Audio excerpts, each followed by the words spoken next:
Hello, hello. Thank you for joining me today. This is the Spicy Pecan Podcast. Have you ever had a dream that you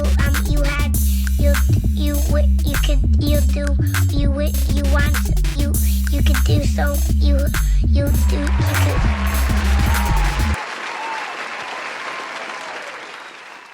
Thank you for joining me on another episode of the Spicy Pecan Podcast. Welcome back. You are joined by the spiciest pecan, Nina. I will be hosting for you, and I'm excited. Listen, if you are new to the show, make sure to like and subscribe so that you'll be notified of when shows come out. If you are listening on Apple Pod or Google Play or any of the podcast directories, Spotify, all that good stuff, leave a review. Be sure to leave a review and share the episode if you enjoyed it with someone that you think would like it. I always appreciate the support, guys. You guys are amazing. I just love doing the show because I get to connect with so many cool people. Your stories and your ideas are just amazing. Listen, today I am super excited. We have a hometown hero, Tanisha Marie, representing South Jersey, Philly, specifically Camden. She is a local artist that I met at a Black cannabis event in Trenton, and she was performing and she was fantastic. Okay, a cappella with music, all that. This girl is very talented, and I love that she's local. She was super easy to talk to, and I was like, girl, you gotta be on my show. So she's gonna be joining us on the show today. We're gonna go over we're going to leave the current events for another week. I did want to, before we start the episode, I want to send my condolences to everyone who it was in Haiti, experiencing, people died. People were injured because of the severe weather, the storms that were happening there. And my condolences to anyone who was in Afghanistan, related to anyone in Afghanistan who experienced the explosion blast today. This stuff is still developing. It is very sad, all of this. So, the only thing that I could do is just offer my condolences and prayers to the people who have lost loved ones. But we want to keep it a little light. That's another reason why we're not going to do any news this week. The news cycle is providing you with enough horror and I just want to keep everything light this week. We'll get back into the trenches with certain things that are important, but today is all about relationships and stats about relationships. I came across this really cool article that we'll get into, so without further ado, let's get into it. So guys, I am so excited to introduce our guest, Tanisha Marie. Like I said, I met her at a Black cannabis event. She was singing a cappella. She was singing with the music. She was dancing. She was all over the room. Everybody was so entertained. And I was like, I have to meet this girl. So that's exactly what I did. I rolled up on you. You sure did. Smiling and everything. I couldn't help but talk to you for a minute. I'm like, who is this girl with this smile coming up to me? And I just have to say again, like your music is very uplifting. Your music is a definite vibe, very positive, real, but also you have a lot of very inspirational type of music.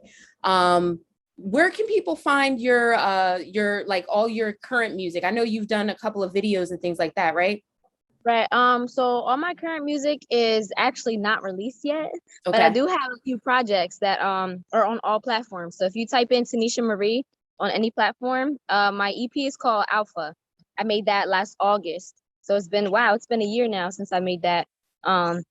You can find that there. And if you follow me on Instagram at Tanisha Marie Music, that's where you can keep up to date with the things that I am doing. Because I'm in the progress of making a music video, putting out new music, working on a movie soundtrack. So that's the best way to reach everything is Tanisha Marie Music. Yeah. So tell us about the movie soundtrack. Oh my goodness, it's amazing. There's actually a movie called Picture Boy. And it's based in Camden. It's filmed in Camden. It's about a boy in Camden who grows up and has to choose, between following his own path or following his family's path. I can't give too much away because I want you guys to come.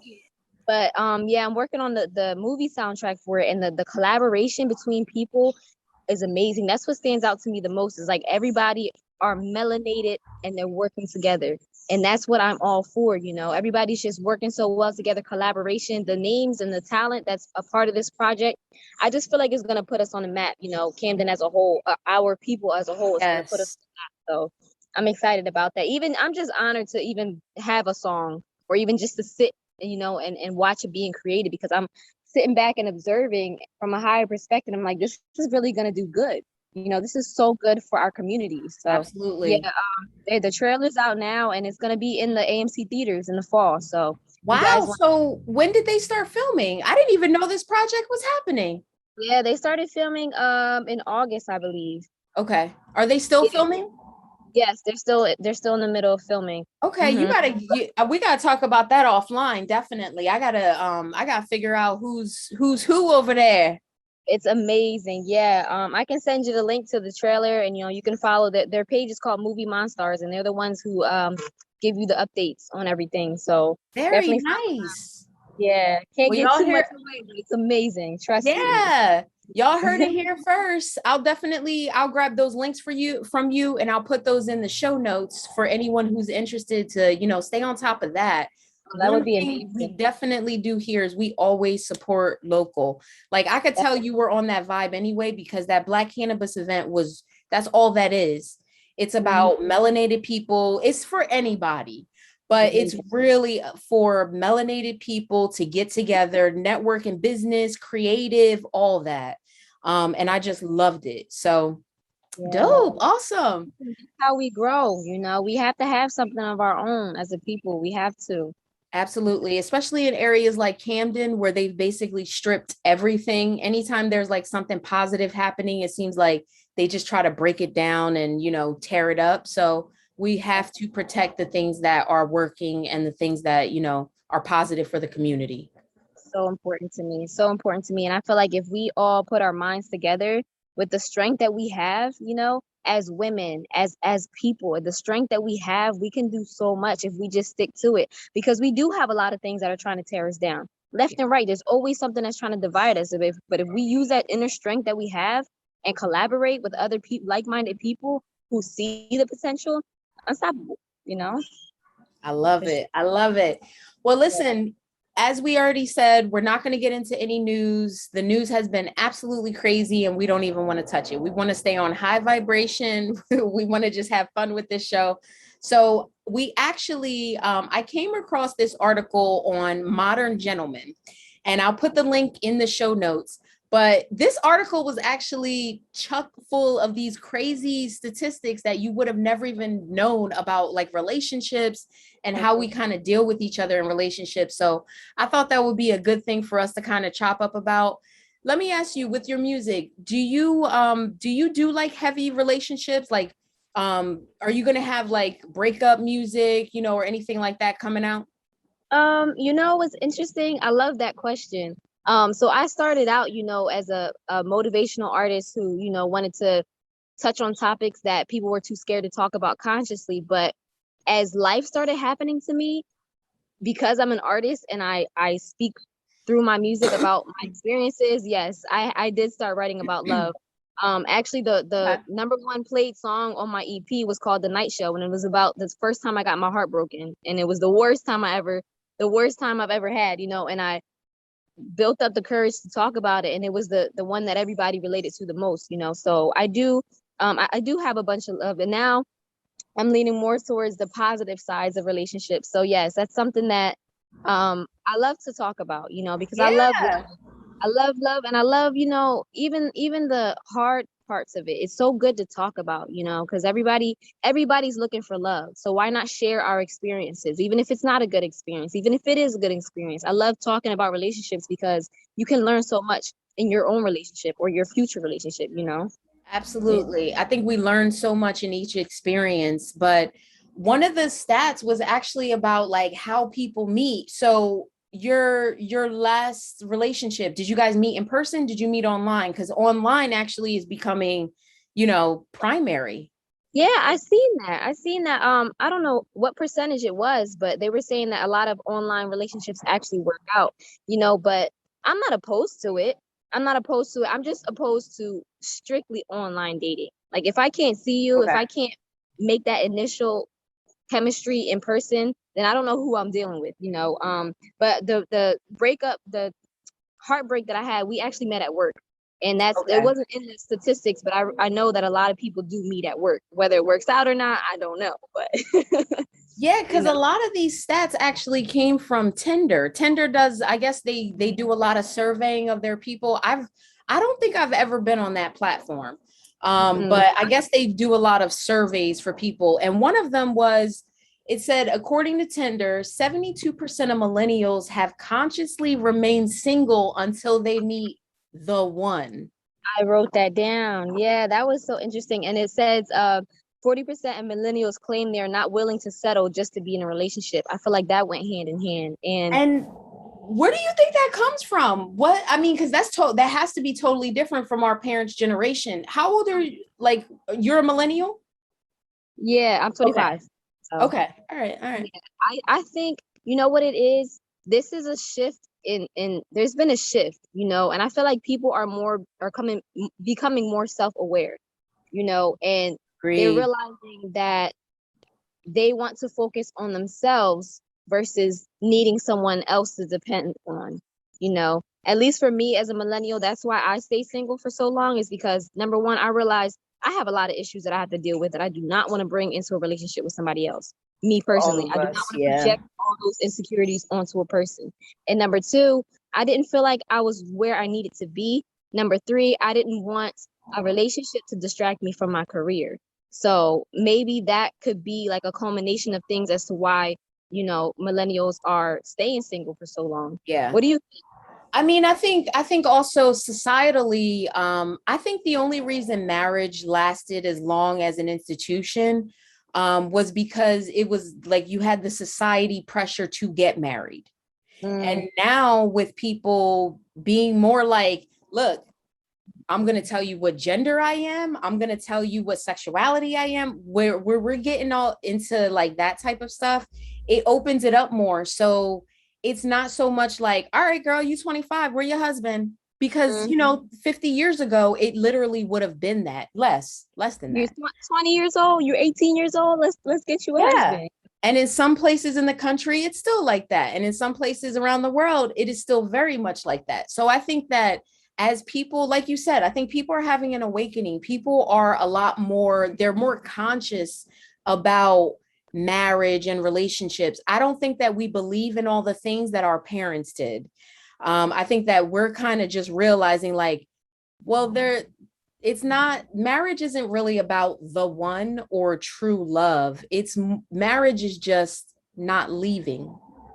That's it. Mm. Like, I don't feel like there's no trick to marriage. I don't feel like there's any magic about marriage. I feel like marriages last when you just decide not to leave.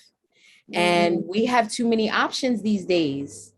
People Oh yeah. don't People do not, they won't stay if they feel like, like I said, 50 years ago, your husband cheats on you. That's something that you're going to work through in your marriage. Hmm. Somebody gets sick. That's something that you're going to work through in your marriage. Today, mm, Yeah, there's so many different outlets that you can go to. Oh, it's not working out. Let me go talk to this person over here that I've been following on Instagram for a long time, or right. it's so much more easily accessible, to find different people. And also I feel like it has to do with attention spans too. Because technology has sped up so much, I feel like everyone's attention span has sped up or has slowed down. I think I said that right. Basically, what I was trying to say is people don't invest in things for a long period of time. You Yeah. know, we are so quick to go to the next thing or quick to leave this person, People or quick are. to We're the give the cutoff. person We're time to literally the cutoff generation. Like, I mean, we like the canceling people and all that stuff. That's what we basically do to people. The first thing that we don't like is a red flag. The first thing that we don't like is, I don't got time for that. You know what I mean? And it's like, But we all have red flags. We all have them. There's no person walking around that doesn't have one red flag about them. You know what I Mm-hmm. mean? Like, we're not perfect, but no, that was definitely a good point. What about diving more into millennials? 40% of millennials claim they're not willing to settle for the wrong individual just to be in a relationship, and 70% of millennials want to get married, according That to one, relationship stats. that one was very interesting to me because I felt like the desire to get married has been becoming less and less. So when I saw 70%, I'm like, wow, there's still hope. And, I always put myself in the process because I am a millennial, and my thought process about marriage is this: deep down, I still want to get married. Mm-hmm. I still love the idea of a marriage, of being with one person for the rest of your life, marrying your best friend, having your family there. But then on the surface, I feel like it's almost impossible nowadays because of the whole idea about every man cheats, every guy has cheated, Right. every guy cheats. When you look at these famous couples, they've been cheated on. That's always in my head. Um, but I don't know. It makes me feel good that there's still hope. That 70% of people still want to get married. And marriage is not for everybody, but for those of the people that want to get married, I'm excited that there's still hope and it's still a Yeah. thing. Yeah. I mean, I would like to get married, but I just don't, I'm afraid of, because like with marriage, you get up there and regardless of the religion, there's always that one line, like forever or till death do us part. And in that promise, you're making a promise to God in front of all of your family, in front of everybody that you love and respect. And I just don't think that it's as simple to get a divorce as people think. Like, you get a divorce and you get a divorce, fine, but you made a promise to God that you were going to stay with this person until they died. What does that look like on the other side? I know that sounds crazy, but that's literally how my mind works. I'm like, why would I sign up to make a pact with God and you, and I don't know 1,000% that you're not going to try to get out of this, because there are going to be pockets where we're not going to be in love. There's going to Right, be times where we're not going to be best friends. There's going right. to be, if you talk to anybody who's been married for like 35, 40, 50 years, they have literally had pockets where they did not like each other. And the only reason they stayed is because they stayed. Like, you know what I Mm, mean? It's So I think that's why I was saying the societal pressure. When you have your aunt coming in and being like, let's cancel your marriage, and you got the neighbor up the block that's married and saying y'all can't get a divorce. That's where it was a lot easier to have marriages because there was so much respect with it. When people found out that y'all was having trouble, your family would get involved. Like, people would get involved to try to counsel y'all and keep it together. But I don't think we don't have that support anymore for marriage. mm, Most of your girlfriends and friends is gonna be like, girl, leave them. mm-hmm. Girl, leave her. I can't believe you stayed.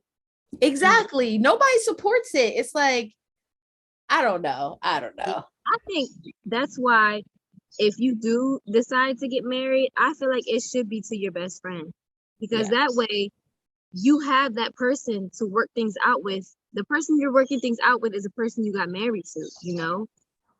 That's how I feel. If you marry your best friend, then you have someone to confide in at all times. I That's don't know. true.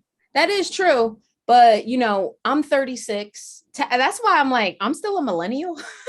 Like, technically, I'm still a millennial, but I'm 36, and I don't see, I don't know. I just don't see it. Yeah. I don't see like the support of keeping relationships together. Like, most of my friends who have, all right, well, think about it like this. Your best friend in elementary school. Most of us aren't really best friends with our best friend in elementary school. Our best friends in high school, we're not really best friends with our best friends in high school. A lot of us, your best friends in college, you're not really best friends with them.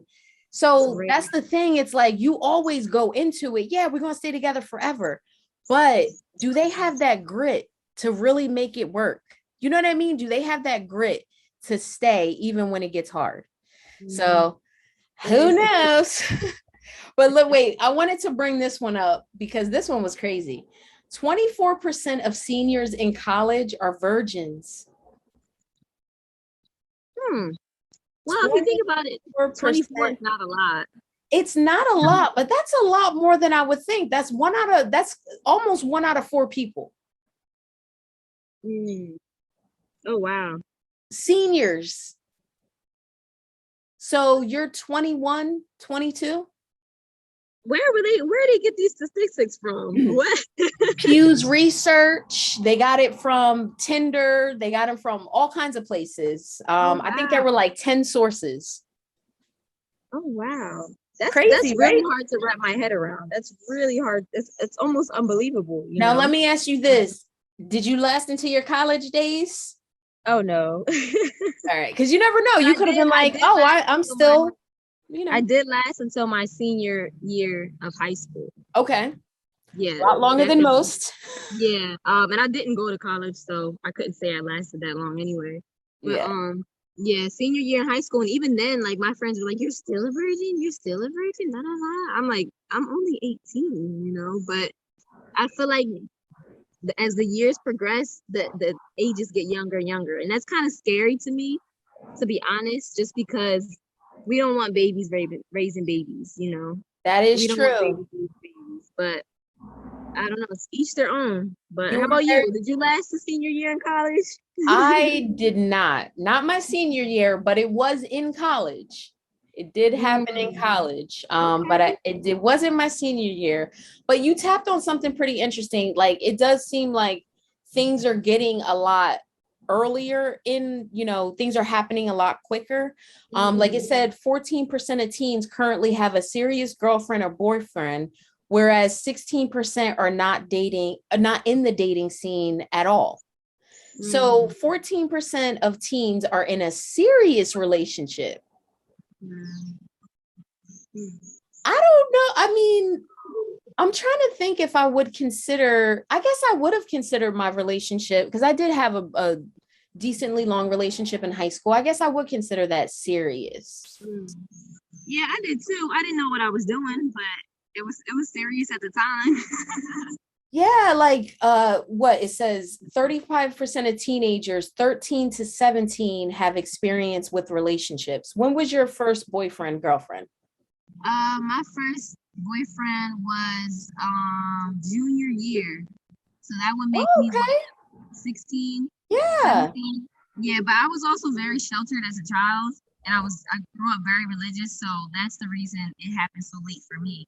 You know, nowadays I feel like it's a lot easier because children aren't being watched like they should. They aren't Right. being taken care of like they should, you know. So yeah, I know someone who I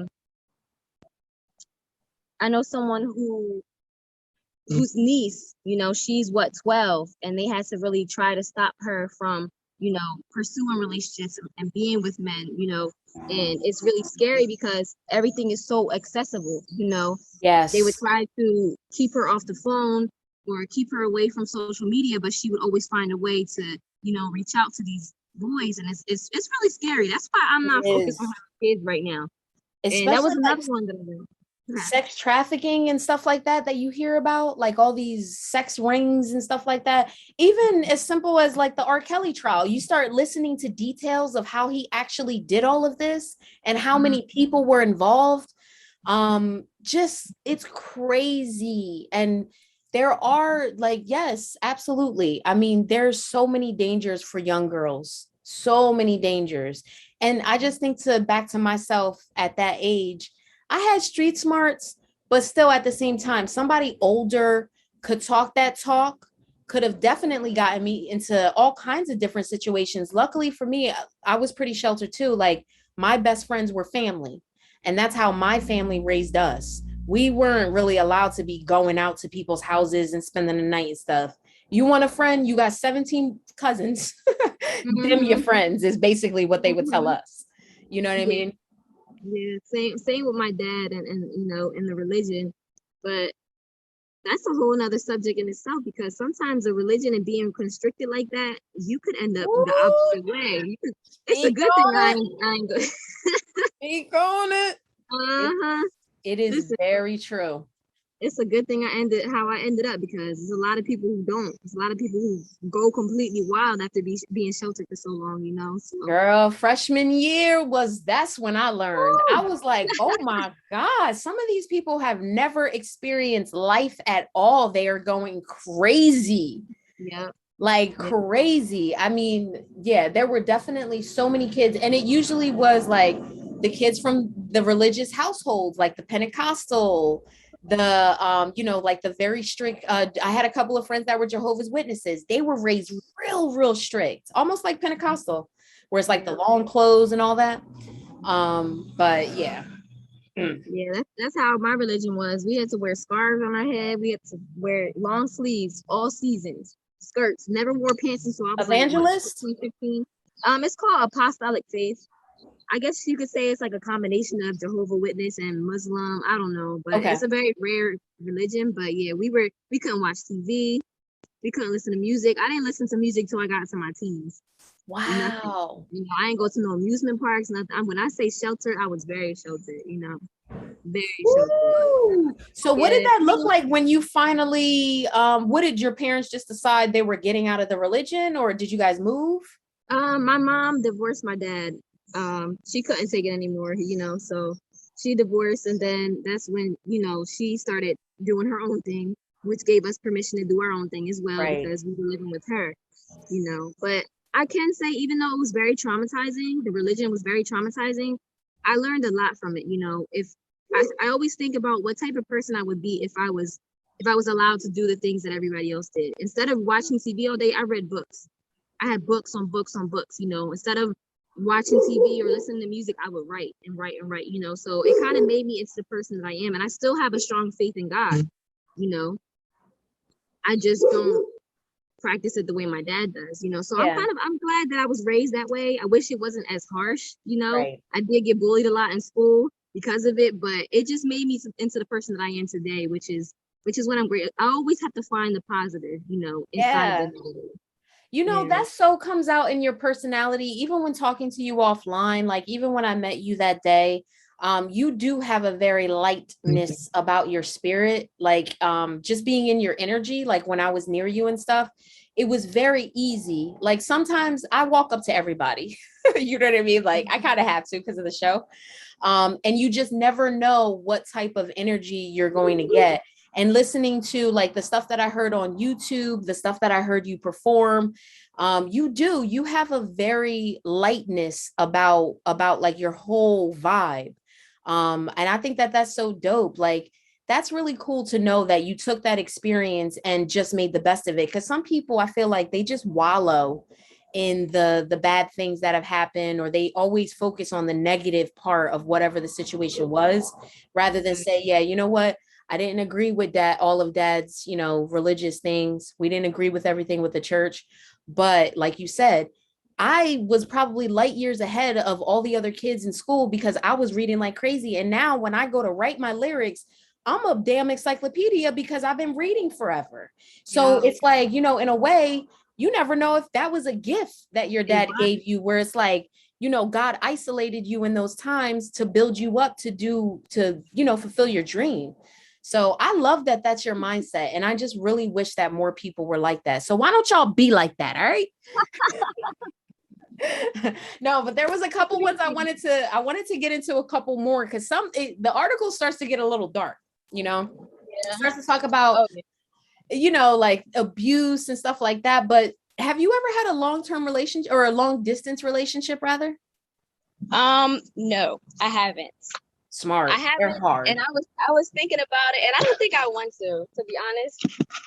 I don't like being away from my partner. I really don't. It is tough. And It is tough. They say the statistics on relationships lasting show that 81% of long distance couples feel more intimate with their partners after not seeing them for a long time.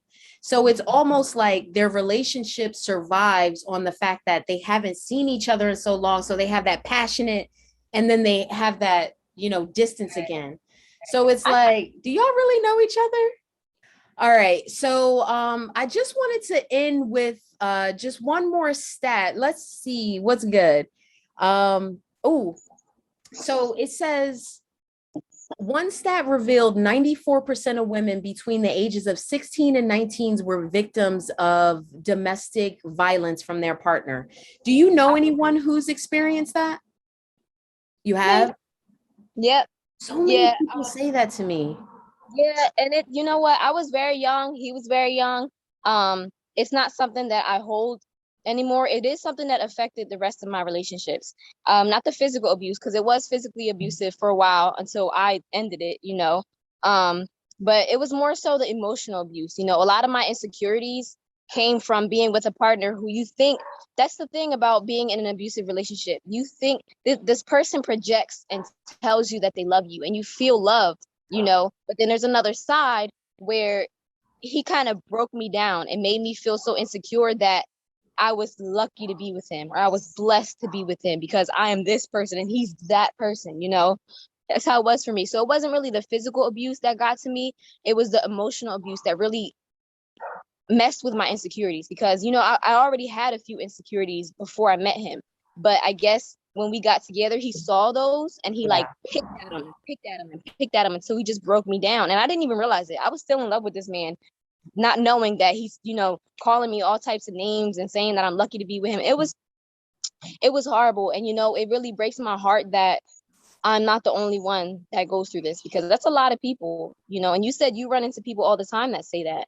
So all the time. I'm a lesbian, so I date women. And it seems like a lot of the women that I come across have been in domestic abuse situations with other women. Oh, wow. And that blows my shit. I'm like, wait, what? But it's a big thing. It's a very big thing. It's just, all that stuff is just crazy. We just want everybody to be safe. That's all I want. You know what I learned? I wish I knew back then, but you really have to love yourself first. Because if you work on loving yourself, then there's no room for somebody to come in and tell you that you're not nothing, or to come in and abuse you in any way. So I know we all want love and we're craving love and we're lonely sometimes, but if you take time to work on yourself and build up your confidence, only the right person is going to come to you. Anybody else is not going to be able to step to you because you know who you are, you know your worth, and you know what you can accept and what you won't accept, I wish somebody would have told me that back then.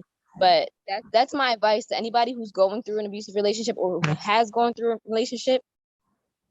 Listen, you have to build up your confidence. Love yourself first, work on yourself. And that'll help you avoid a lot of situations that you don't want to get into, You know what, Miss Tanisha Marie, you are quite wise, young lady. You are quite wise. And that is the perfect way to end a relationship statistic article. I am so grateful for you being here. And I totally agree with you. You have to have that inner strength within yourself, that confidence, and the ability to just be able to walk away because you love yourself that much. Yes. So thank you for that message. Yes, thank you for having me on. Absolutely. You're such a great person to conversate with. This is amazing. Thank you. Thank you. Listen, before your phone totally dies, tell us where we can find all of your information one more time. Okay, so everything you could ever want is on my Instagram page at Tanisha Marie Music. Got the music, got the talking, gonna have this podcast here, gonna promote it as well. Tanisha Marie Music on Instagram. If you want to collab, if you want a podcast, anything, just hit me up.